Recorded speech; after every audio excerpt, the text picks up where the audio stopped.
तुम्हारा अन्नदाता, पग पग पर है संग तुम्हारे अन्नदाता। लहू किसानों का बन के पसीना सींचता है धरती का सीना। मेहनत का तेरी हक दिलवाने, नई तकनीक नई खोज बताने। पशुधन को गुणवान बनाना, पौध सुरक्षा को सिखलाना, खेती के सब गुर समझाने, भारत का सरताज बनाने। आठों पहर है संग तुम्हारे अन्नदाता, अन्नदाता। नमस्कार, मैं हूं कात्यायनी चतुर्वेदी। आप सभी दर्शकों का अन्नदाता कार्यक्रम में बहुत स्वागत करती हूं। हर रोज की तरह कार्यक्रम में हम लेकर आते हैं खेती बाड़ी से जुड़ी हुई बहुत सारी लाभकारी जानकारियां। तो चलिए सबसे पहले देखते हैं क्या है विशेष आपके लिए आज के कार्यक्रम में। सेब की नर्सरी तैयारी पर अन्नदाता कार्यक्रम की एक रिपोर्ट।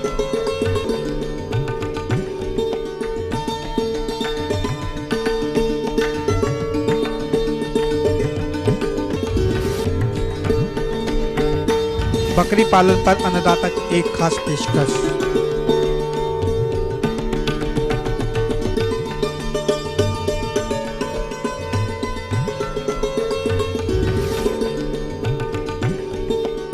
आलू बुखारा से सूखा मेवा बनाने पर जानकारी।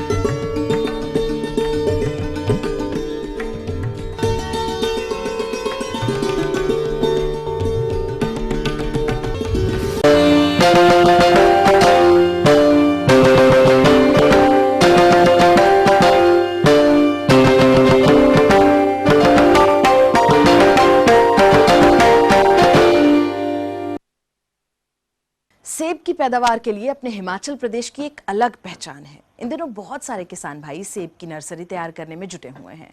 तो दिसंबर माह में तैयार पौधों को नर्सरी से स्थानांतरित करके मुख्य खेतों में रोपण किया जाएगा। और इससे अच्छी पैदावार के लिए नर्सरी में कौन कौन से प्रबंधन कार्य करने आवश्यक हैं, इसके बारे में जानने के लिए आइए मिलते हैं एक प्रगतिशील किसान भाई से।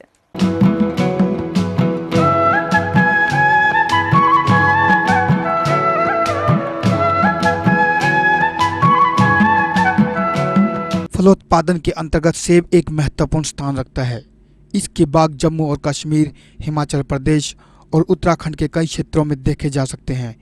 चूँकि सेब की बाजार मांग हमेशा बनी ही रहती है, जिसके कारण किसानों को काफ़ी मुनाफा मिल जाता है। और अगर सेब के नए उद्यान लगाने की बात की जाए तो वर्तमान समय इसके उद्यान लगाने का उपयुक्त समय चल रहा है। इन दिनों हिमाचल प्रदेश के चंबा जिले में सेब की बागवानी हो रही है।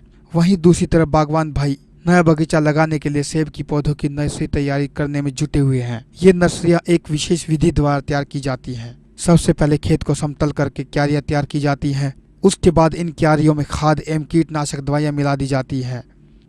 इसके बाद क्यारियों में सेब की तैयार जड़ों को मिट्टी में दबा दिया जाता है और तने को मिट्टी से बाहर रखा जाता है। और 7 दिनों तक लगातार हर दिन पानी देने के बाद जब जड़ें पूरी तरह से मिट्टी में चली जाती हैं, उसके ऊपर सेब की अलग अलग किस्मों की कलम की जाती है और कलम की जगह को पॉलीथीन से बांध दिया जाता है। उसके बाद लगातार सुबह शाम इन क्यारियों में पानी देते रहना चाहिए। साथ ही साथ उसमें उगने वाली अनावश्यक घास एवं खरपतवारों को निकाल देना चाहिए और समय समय पर दवाइयों का छिड़काव करते रहना चाहिए ताकि कीट एवं रोगों से पौधों को बचाया जा सके। लगभग 1 महीने में इनकी गुड़ाई भी कर लेनी चाहिए, जिससे पौधों का विकास ठीक प्रकार से हो सके। और साथ साथ इस बात का विशेष ध्यान रखना चाहिए कि पौधों के ऊपर आने वाली नई कोपलों को समय समय पर स्केटियर की मदद से काट देना चाहिए और मुख्य तने को ही बड़ा होने देना चाहिए। लगभग 1 साल तक इसी तरह इनकी देखरेख करनी पड़ती है। इस प्रकार से ये पौधे दिसंबर माह तक बगीचे में लगाने के लिए तैयार हो जाते हैं। ये एक सेब का पौधा है, इसमें कलम की जाती है। विभिन्न विभिन्न प्रकार की किस्मों की कलम की जाती है और कलम करने के बाद इसको खेत तैयार करके इसको बेड में लगाया जाता है। बेड 3 फुट का बेड होता है, उसमें इसको लाइन वाइज लगाया जाता है और उसमें हफ्ते में डेली उसमें पानी देना पड़ता है ताकि ये पौधा मरे ना।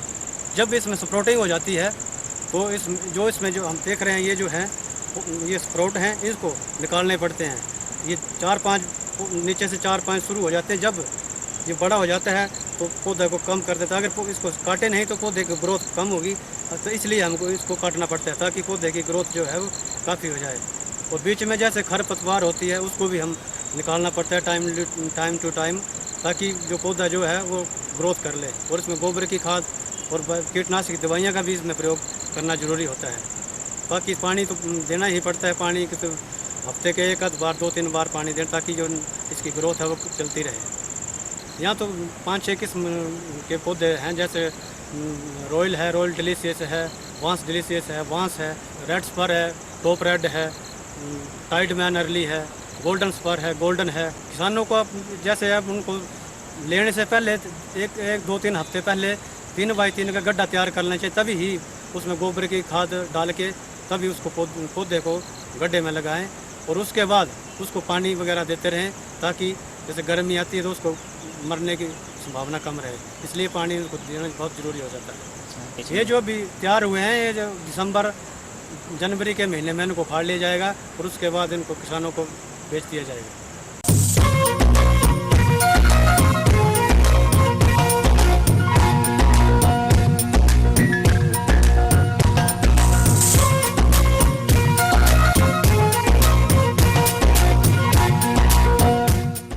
गरीबों की गाय कहे जाने वाली बकरी का पालन पूरे देश में किया जाता है, लेकिन ये व्यवसाय तभी सफल हो पाएगा जब क्षेत्र विशेष के आधार पर बकरियों का पालन किया जाए।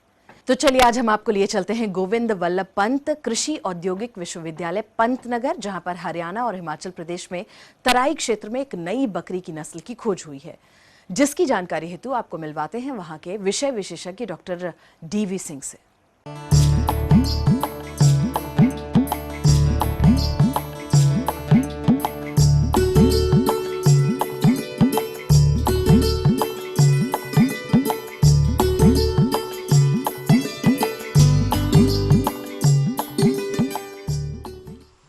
किसान भाइयों, आज हम आपसे बकरी के बारे में बातचीत करेंगे। क्या आप जानते हैं कि बकरी सबसे पहला पालतू पशु है, यानी कि सर्वप्रथम मनुष्य ने बकरी को ही पालना शुरू किया था।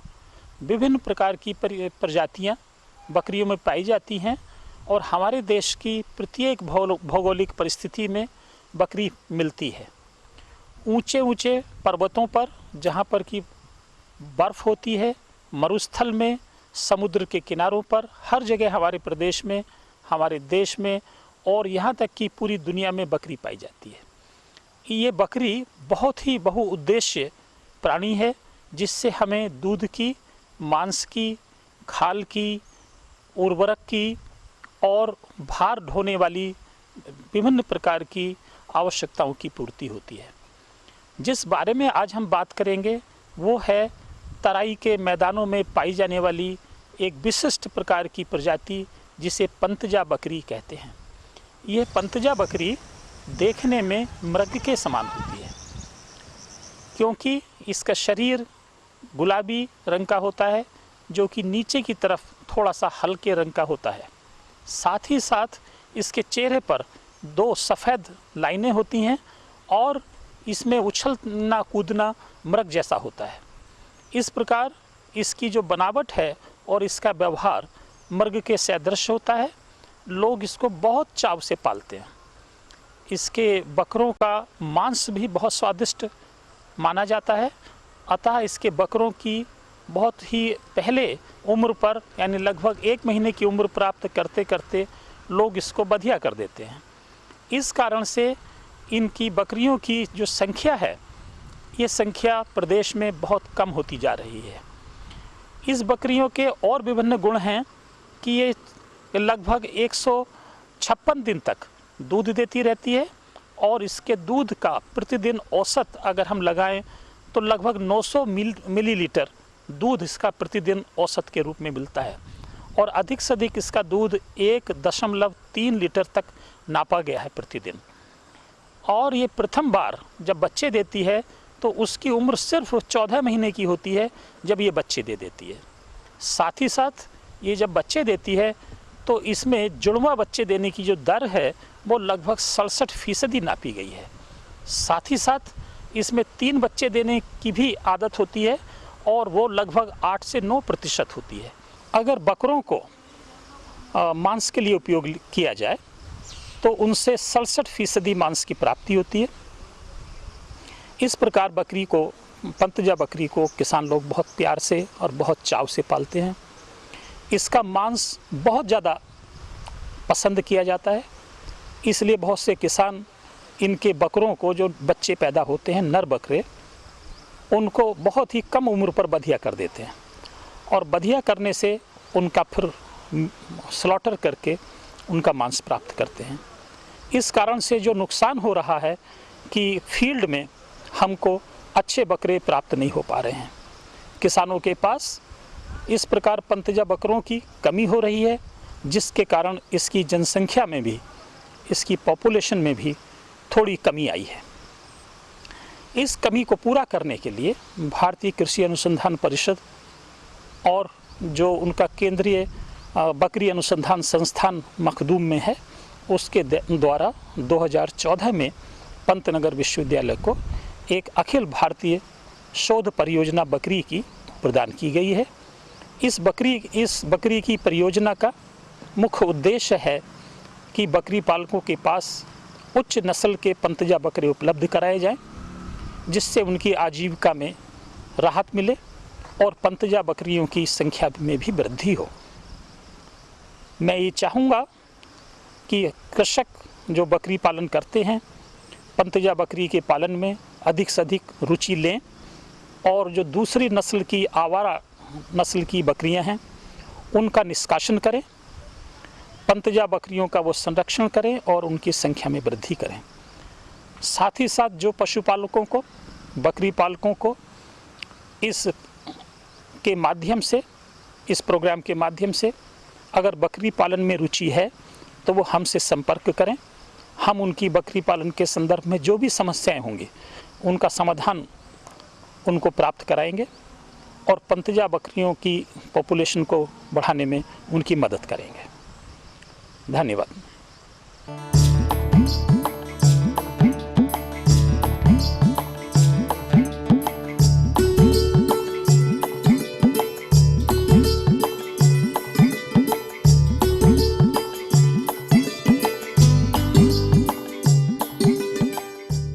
तो ये थी कुछ उपयोगी जानकारियां और अब रुकेंगे एक छोटे से ब्रेक के लिए। जल्द होंगे हाजिर और कार्यक्रम में आगे है महत्वपूर्ण जानकारियां, इसलिए बने रहिए हमारे साथ।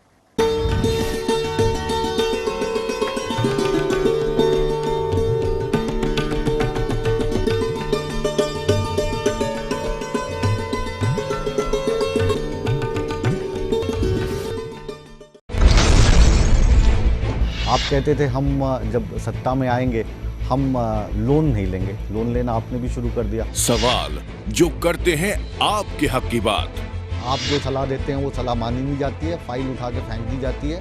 आईएएस लॉबी ने मेरी फाइल उठा के फेंकने वाला इस धरती पर पैदा नहीं हुआ। या तो फिर आप ये मान लीजिए कि वो गीता जो है धार्मिक पुस्तक नहीं है, आप ये भी नहीं, जित भी मेरी पट भी मेरी।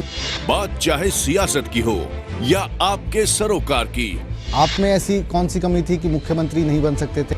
आपसे जुड़े हर सवाल का हम मांगेंगे जवाब। जो महिला सीएमओ है उसी से आप उलझ पड़े, महिलाओं के विकास की जिम्मेदारी है, महिलाओं से ही आप उलझ रहे हैं, ऐसा क्यों? देखिए हमारा खास कार्यक्रम चक्रव्यूह हर शनिवार रात 8:30 बजे और 11:30 बजे और सोमवार दोपहर 12:30 बजे ईटीवी हरियाणा के संपादक मुकेश राजपूत के साथ। 7 सिस्टर्स के नाम से मशहूर 7 राज्यों की माला, खूबसूरती में 4 चांद बना 8वां राज्य।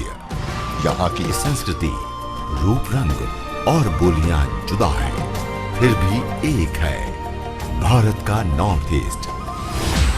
8 राज्यों के आम मुद्दों से जुड़े वास्तविक प्रतिरूप जानिए नॉर्थ ईस्ट को और करीब से। इनसाइड नॉर्थ ईस्ट हर रविवार दोपहर 3 बजे।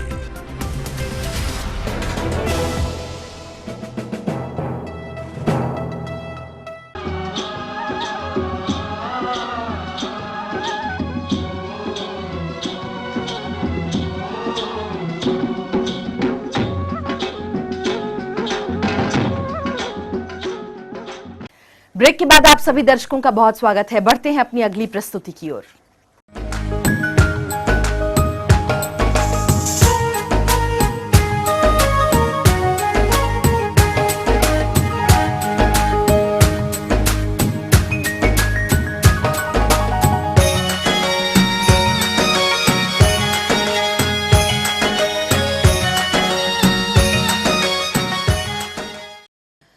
फलोत्पादन के अंतर्गत हमारे जिन किसान भाइयों ने प्लम के बाग लगा रखे हैं, जिसे हम आलू बुखारा के नाम से जानते हैं, इस समय बागों में फल लगे हुए हैं, लेकिन ये जल्द खराब होने वाला फल है। यदि आप इसके नुकसान से बचना चाहते हैं तो वैज्ञानिक तकनीकी अपनाकर सूखे मेवे के रूप में से बाजार में बेचकर अच्छा मुनाफा कमा सकते हैं। तो कैसे बनाएं इसके सूखे मेवे? जानकारी के लिए आइए मिलते हैं डॉक्टर यशवंतराव परमार, उद्यानिकी एवं वानिकी विश्वविद्यालय नौणी सोलन खाद्य विज्ञान विभाग के वैज्ञानिका डॉक्टर मनीषा कौशल से।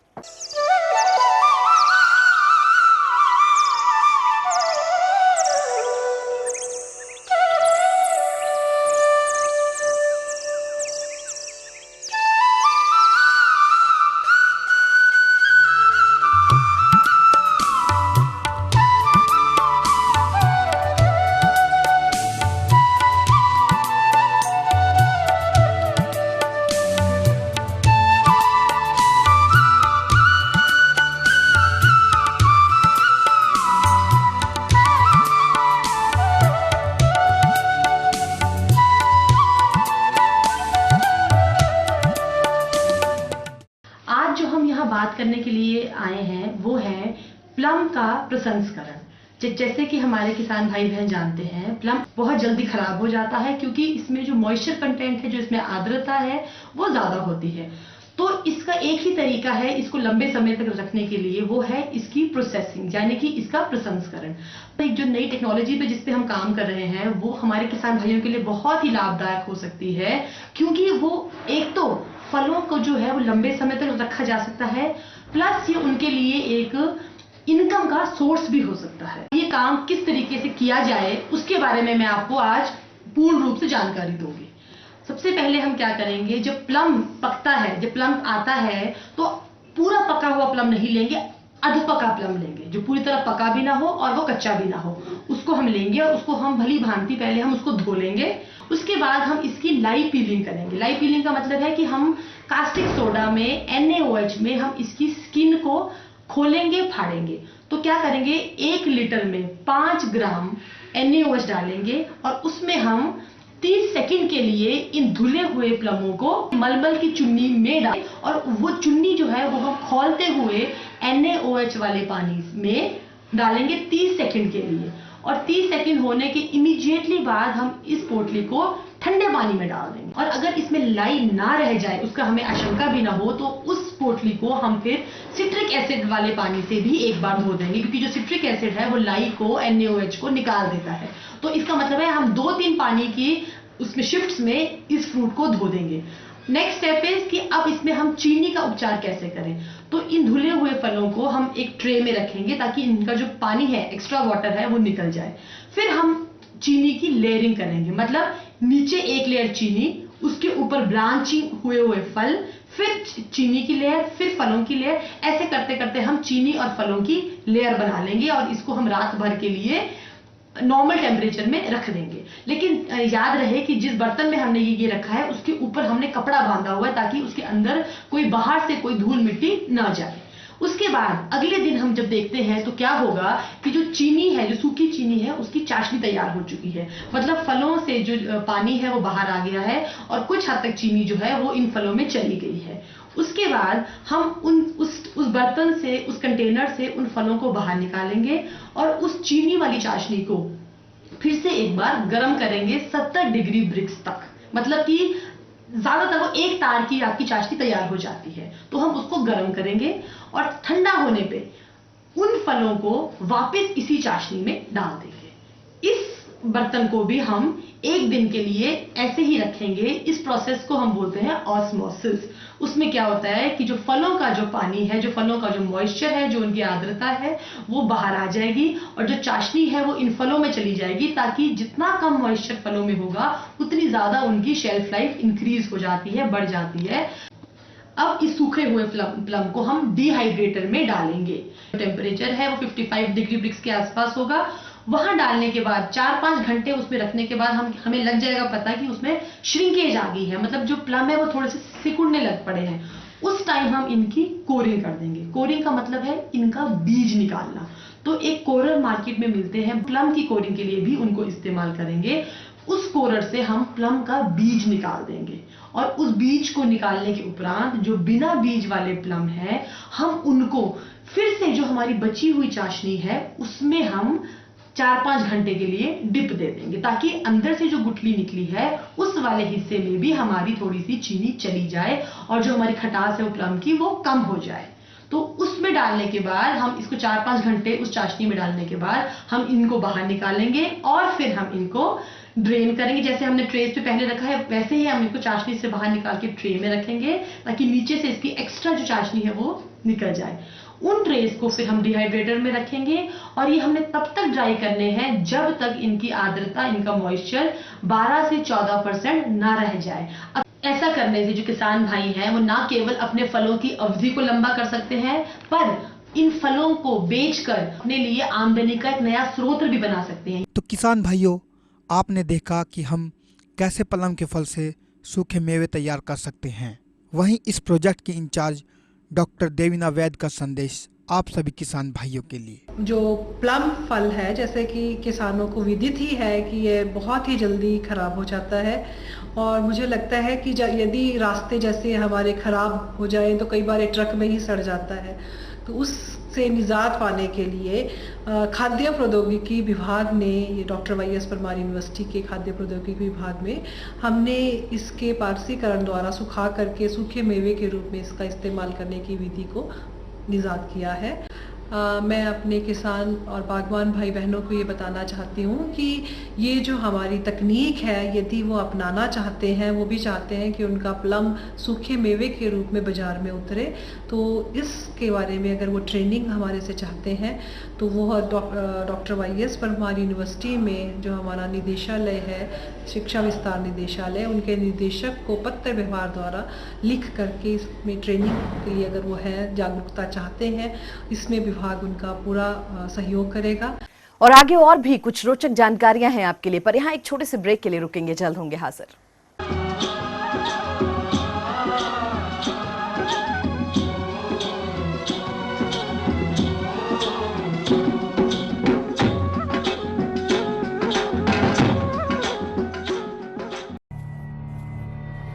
कला,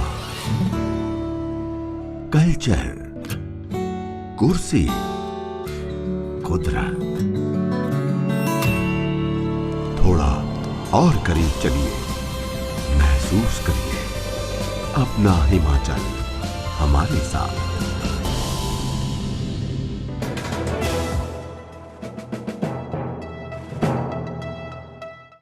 ब्रेक के बाद आप सभी दर्शकों का एक बार फिर से बहुत स्वागत है और चलिए अब रुख करते हैं अगली कड़ी की ओर।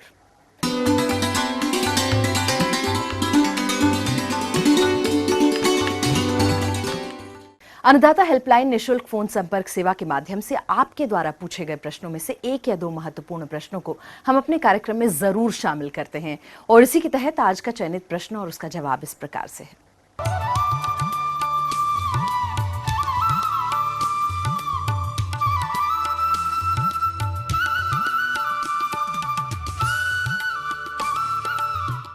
बारिश के पानी जमा होने से पेड़ खराब होने की संभावना प्रबल रहती है। ट्रैक्टर से हमने 2 नास का नागर आता है जिसको प्लाव बोलते हैं, उससे गहरी जुताई करवा ली। जुताई करवाने के बाद रोटावेटर मार के ट्रैक्टर में रेजर मांदा बनाने का आता है जिसके रेजर के नाम से हम जानते हैं, उससे हमने इसको बनाया जिससे ये ट्रैक्टर 1 एकड़ में 1 घंटा 1 से 1.5 घंटे में रेजिंग कर देता है।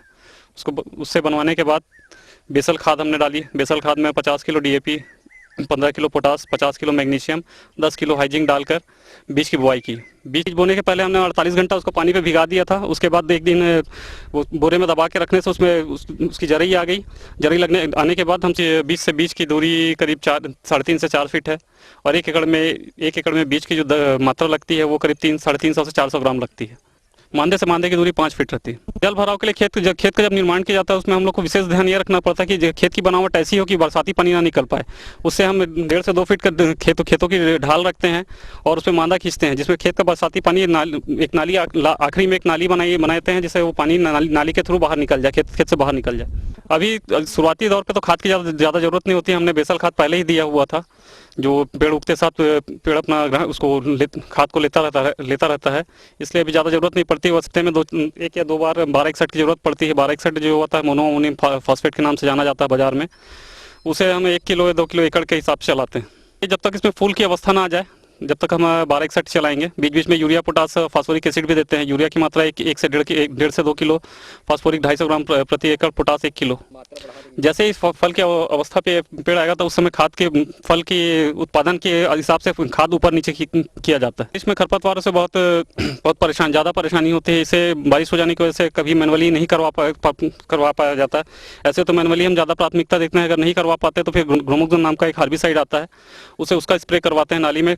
स्प्रेयर पे कैप आती है, कैप लगा के उसमें नीचे उस कैप को नीचे करके खरपतवार को खत्म किया जाता है। बारिश के मौसम में पानी की ज़्यादा जरूरत होती नहीं है, बारिश लगातार हो जाती है। लगभग बारिश ना होने पे इसमें धूप की अवस्था देख के हम पानी को कम से कम 1 घंटा 1.5 घंटा, ऐसा 1.5 घंटा 2 घंटे जैसे धूप रहती है, जितनी देर धूप रही उस हिसाब से पानी कम ज़्यादा करते रहते हैं। ये बांस और रस्सी जिस समय इस पर नार निकलना चालू होता है, बेल वाली फसल इसकी बेल जैसे निकलना चालू होती है, उस समय हम बांस लगाना चालू करते, बांस और तार लगाते हैं और सहारा देके उस नार को ऊपर चढ़ाते हैं बांस पे।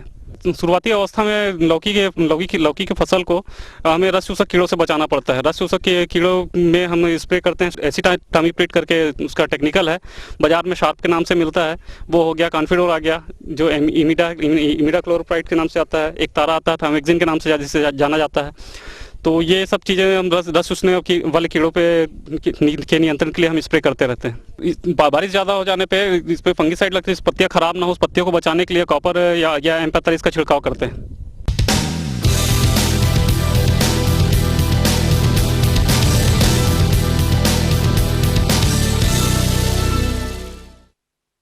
तो राज्य की विभिन्न मंडियों में कृषि उत्पादों के चढ़ते और उतरते बाजार भाव की संक्षिप्त जानकारी इस प्रकार से है।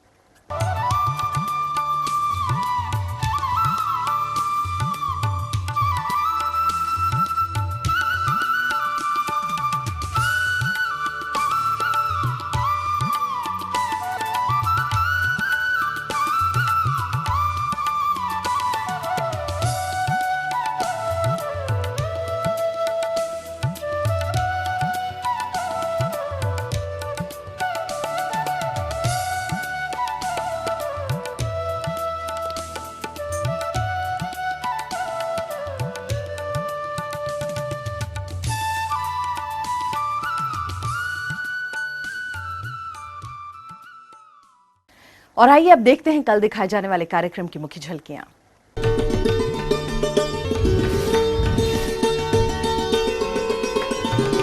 टमाटर की फसल में कीट एवं रोग नियंत्रण उपाय।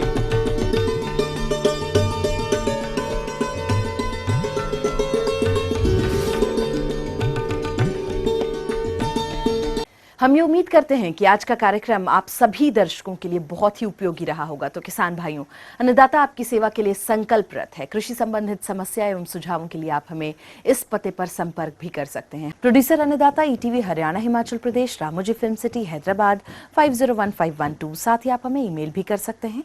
हमारा ईमेल एड्रेस है annadaata.hp@etv.co.in। और इसके अतिरिक्त आप हमें निःशुल्क हेल्पलाइन नंबर 180010845999 पर सुबह 10 बजे से शाम 4 बजे के बीच में संपर्क भी कर सकते हैं। फिलहाल अन्नदाता की पूरी टीम को दीजिए इजाजत। कल फिर इसी समय आपसे मुलाकात होगी कृषि संबंधित कुछ और रोचक जानकारियों के साथ। नमस्कार।